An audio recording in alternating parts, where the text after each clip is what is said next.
예, 안녕하세요. 이변은 이따의 이동현 변호사입니다. 예, 오늘은 강제추행죄로 고소를 당했다면 어떻게 대응해야 되는지에 대해서 알아보도록 하겠습니다. 예, 제가 이제 오늘의 주제를 선택하게 된 이유는 최근 이 강제추행 관련해 가지고 고소를 당했다면서 저한테 이제 상담을 하시는 분들이 굉장히 많습니다.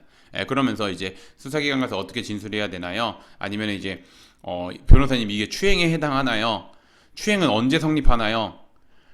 피해자가 이렇게 주장을 하면 객관적인 증거가 없을 때 피해자가 추행당했다고 주장하면 범죄가 성립하나요? 뭐 이런 것들을 많이 문의하시는데 그거에 대해서 간략하게나마 답변을 드리고자 오늘의 주제를 선택해 보았습니다. 우선 들어가기 앞서 강제추행죄는 뭐고 처벌은 어떻게 되고 여기서 말하는 추행은 뭔지 한번 알아보도록 하겠습니다. 강제추행죄는 폭행 또는 협박으로 사람에 대해서 추행을 한 경우를 의미하고 형법은 이를 10년 이하의 징역 또는 1,500만 원 이하의 벌금에 처하도록 규정하고 있습니다. 여기서 추행은 제가 아까 문의를 하시는 분들이 많다고 했죠. 추행이 뭔지.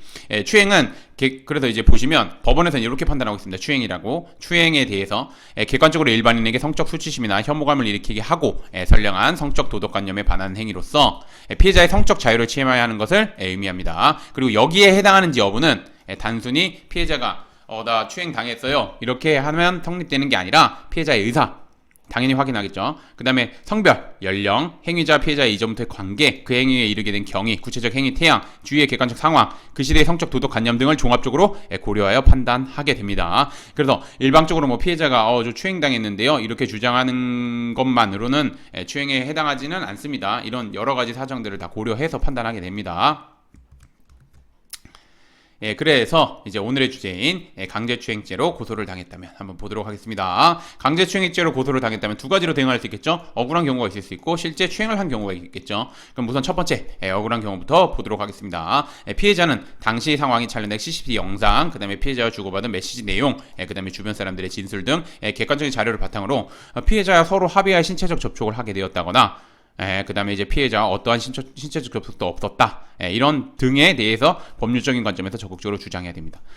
CCTV 영상에서 접촉하는 영상이 없으면 피해자와 어떠한 접촉도 없었다고 주장할 수 있고, 그 다음에 피해자랑 만약에 어제 피해자를 만났습니다. 피해자가 어제 피해자를 만나서 신체적 접촉이 있었는데 피해자가 다음날에 약간 호감을 표시하는 문자를 보내거나 그런 것들을 보내는 겁니다. 그럼 이제 그 신체적 접촉이 이제 서로 합의하에 했다는 거 그런 식으로 이제 주장할 수 있겠죠. 법률적으로 이런 그 법률적인 주장을 해야 되는 경우입니다. 억울한 경우는 특히나.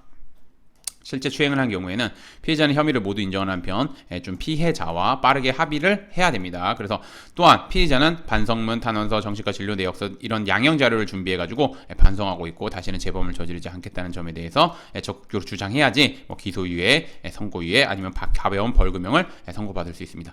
제가 지금 되게 간단하게 설명드렸지만 이거 준비를 정말 철저하게 해야 되고 법률적으로 당연히 타당한 주장, 그 다음에 법률적인 주장도 당연히 미리미리 준비를 해서 해야 되는 부분이라서 그거 잘 알아주셨으면 좋겠습니다. 그리고 이 강제추행죄로 고소를 당한 경우 이제 무작정 가서 이제 조사를 받는 경우가 있는데 그 조사가 굉장히 중요합니다. 경찰 조사 굉장히 중요하고 첫 조사 굉장히 중요합니다. 그렇기 때문에 섣불리 가서 조사받지 마시고 변호사님 도움 받아서 조사받는 게 맞습니다.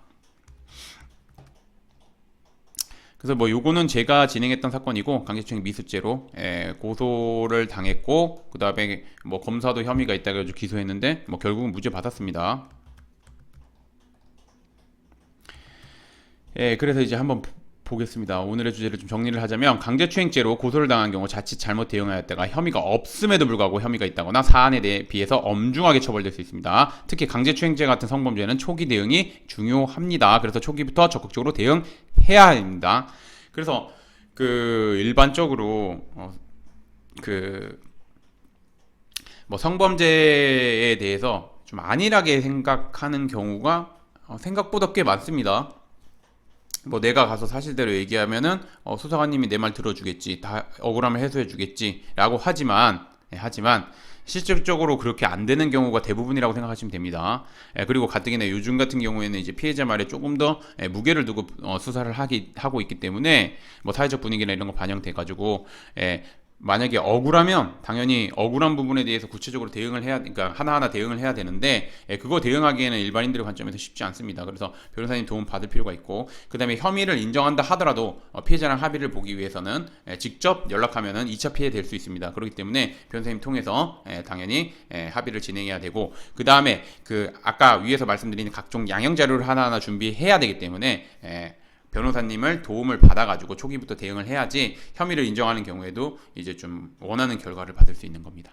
그렇게 해서 좀 그렇게 알아두셨으면 좋겠고, 그래서 뭐 제가 좀 말씀드리면 이제 성범죄 관련해 가지고 이제 변호사를 선임할 때는 그냥 이제 뭐 그 광고나 아니면 펌의 크기, 로펌의 크기 뭐 이런 뭐 그런 거 규모 이런 걸로 보시지 마시고 그 변호사님이 직접 본인이 상담하고 싶은 변호사님에 대해서 좀 이력도 한번 찾아보시고, 그 변호사님이 성범죄에 관련해 가지고 사건을 많이 진행해 보신 변호사님이신지, 그리고 그 성범죄를 진행한 사건에서 뭐 기소유예나 아니면은 뭐 선고유예, 그다음에 아니면 무혐의, 무죄, 집행유예 뭐 이런 것들을 좀 많이 받아보신 변호사님이신지 요걸 꼭 확인하셔서 그 변호사님이랑 상담을 해보시고, 그리고 그 변호사님이 사건을 진행하는 것도 꼭 확인하셔야 됩니다. 그래서 뭐 제가 다시 한번 좀 정리해서 말씀드리면, 성범죄로 고소를 당한 경우에 섣불리 가서 조사받지 마시고 변호사님과 함께 가서 조사 받으시고, 그러면 이제 변호사님 선임하실 때는 변호사님 아까 말씀드린 것처럼 그런 요건들 갖추신 변호사님 선임해서 도움을 받으실 필요가 있다고 생각됩니다.